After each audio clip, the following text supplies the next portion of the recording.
Hello dear, तो आप सभी को बहुत बहुत खुशी के साथ हम यहाँ पे स्वागत कर रहा हूँ, क्योंकि आप सभी जितने भी एएनएम के फॉर्म डाले थे, एग्ज़ाम दिए थे, वेट कर रहे थे कि लिस्ट कब आएगा, फाइनल ज्वाइनिंग लिस्ट कब आएगा। तो फाइनली दोस्तों उसी का खुशी का खबर आप सभी के आ चुका है। और इस त्यौहार के सीज़न में आप सभी के लिए त्यौहार खुशियों से भरने वाला है।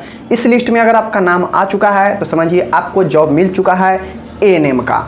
तो एएनएम का मैं बात कर रहा हूँ 2021 में जो बहाली आया था 8853 ऐसे ही कुछ करके, तो उसका एग्ज़ाम भी हुआ था।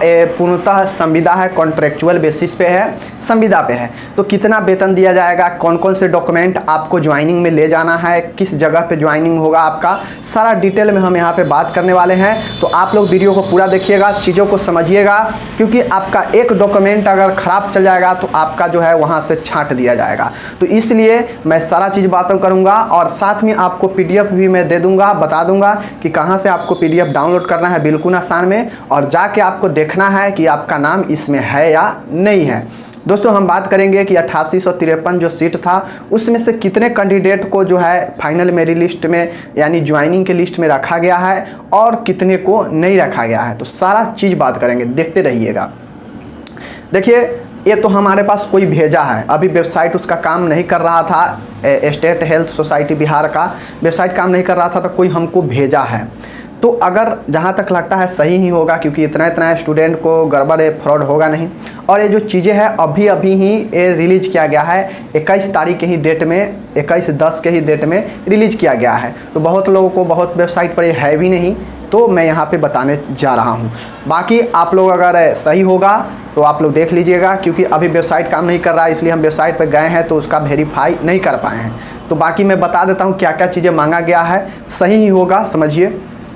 चलिए मैं यहाँ पे बता देता हूँ। सबसे पहली बात है आप लोग को मैं बता दूँ, ये जो निकला है फाइनल लिस्ट एएनएम 2021 के जो वैकेंसी था कॉन्ट्रैक्ट मतलब संविदा वाला 8853, उसमें से कुल देखा जाए तो 8577 स्टूडेंट को मात्र चुना गया है। मतलब उसमें से 150 से 200 स्टूडेंट को अभी नहीं चुना गया है, या कहा जाए तो उतने स्टूडेंट को सीट नहीं मिला होगा, इसलिए वो नहीं चुना गया है। अभी हो सकता है 150-150 जो बच गया उसको बाद में निकाले, लेकिन अभी फ़िलहाल अब कम चांस लगता है कि अब निकलेगा। यही फाइनल लिस्ट है, 8577 स्टूडेंट को मात्र लिस्ट में रखा गया है। वैकेंसी कितने था 8800 कुछ। तो ये चीज़ समझ लीजिए, वो चीज़ हो गया। अब मैं बता दूँ ये जो ज्वाइनिंग है, इसमें ज्वाइनिंग इसी PDF के जो 6वां जो कॉलम है वहाँ पे उस ज़िले में जो सिविल सर्जन है, हेल्थ सोसाइटी जो विभाग है सभी ज़िला में होता है, वहाँ पे जाके ज्वाइनिंग लेना है। वहाँ पे कोई ऑफिसर होंगे हेल्थ सोसाइटी का उस ज़िला का, वहाँ पे जाके आपको ज्वाइनिंग लेना है। आपका नाम के जो 6वां नंबर कॉलम है उसमें आपका स्थान जिला दे दिया होगा कि आपका इस ज़िला में पोस्टेड मतलब दिया गया है। तो वो चीज़ें आपको वहाँ पे दिया गया है, आप लोग देख लेंगे PDF में। इम्पोर्टेंट चीज़ें मैं बता देता हूँ, ये जो ज्वाइनिंग है 1 नवंबर से लेके 30 नवंबर के बीच में आप सभी को वहाँ जाकर ले लेना है।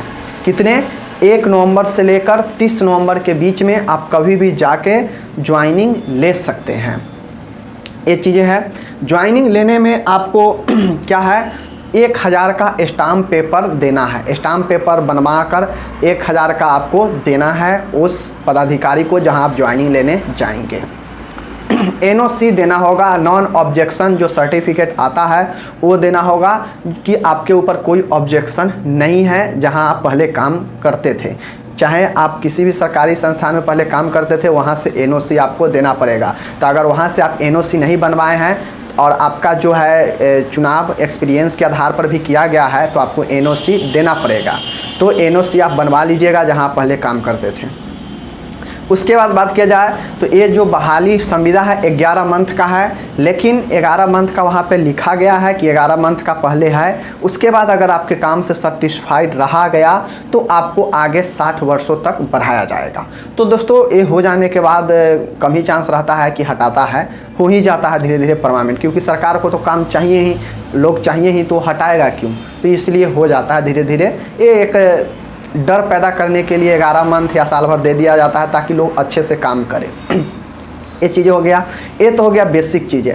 अब आपको कौन कौन से कागज़ बनवाना है ये चीज़ें मैं यहाँ पे बताता हूँ। पहला है अटेस्टेशन फॉर्म, मतलब जो भी चीज़ें हैं वहाँ पे आपको अटेस्टेशन फॉर्म दिया जाएगा। जब आप जाएंगे ज्वाइनिंग के लिए उसको फिल करके वहाँ पे देना होगा।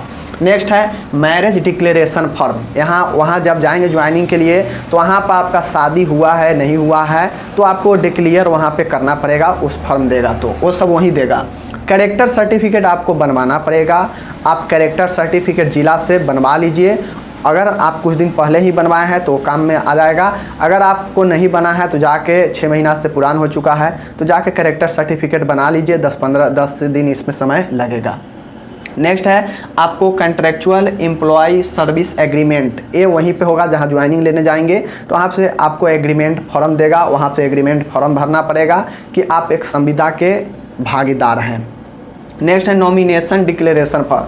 अब नॉमिनी में आपका जिसका भी नाम देना हो उसका नाम देकर आप उसको डिक्लेयर करेंगे। नेक्स्ट है self verification form.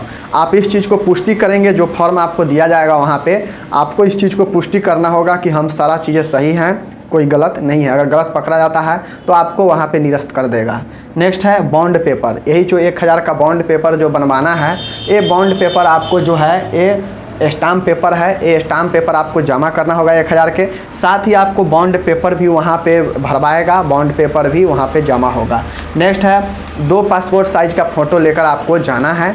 2 passport size, उसके बाद आपका जो भी ANM है, ANM का जो भी आप सर्टिफिकेट है, मतलब आप अपना टोटल ओरिजिनल डॉक्यूमेंट लेके जाएंगे, एक भी डॉक्यूमेंट नहीं भूलेंगे। यहाँ तक कि निवास प्रमाण पत्र, जाति प्रमाण पत्र, कैरेक्टर सर्टिफिकेट, मतलब ओवरऑल टोटल डॉक्यूमेंट आप लेकर जाइएगा एकदम ओरिजिनल, ताकि आपको वहाँ पे चीज़ें मांग दे तो आपको वहाँ से लौटना ना पड़े।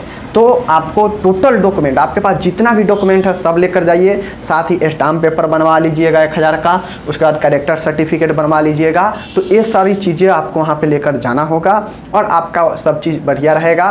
तो वहाँ पे जो हेल्थ सोसाइटी का जो जिला कार्यालय है वहाँ पे आपका ज्वाइनिंग हो जाएगा। और आपका ज्वाइनिंग किस जिला में कैसे होगा वो आपका 6वां नंबर जो कॉलम है उसमें आपका वही जगह दिया गया है कि आपका कहाँ पर दिया गया है। तो ये है बहुत बड़ा अपडेट है। बाद बाकी हम डिस्क्रिप्शन में PDF का लिंक दे देंगे, आप लोग वहाँ से PDF डाउनलोड करके अच्छे से पढ़ लीजिएगा। नोटिफिकेशन टोटल मेरिट लिस्ट के नीचे भी दिया गया है, ऊपर में भी दिया गया है। मैं बात करूँ इसमें सैलरी का, तो जो सैलरी है वो 11,500 रहने वाला है सैलरी। मतलब जो आपका बेसिक सैलरी है, इसमें तो कुछ एक्स्ट्रा मिलता नहीं है, तो मतलब जो आपका बेसिक सैलरी होगा वो 11,500 होगा, 11,500 होगा। तो इस चीज़ के साथ आप लोग को मैं टोटल चीज़ बता दिया। मेरिट लिस्ट डिस्क्रिप्शन में दे देंगे, डाउनलोड करके आप लोग देख लीजिएगा। बाद बाकी ये सही खबर है तो बिल्कुल 100% मैं बता रहा हूँ अभी, और बाद बाकी आप लोग देख लीजिएगा कि कैसे क्या है। धन्यवाद।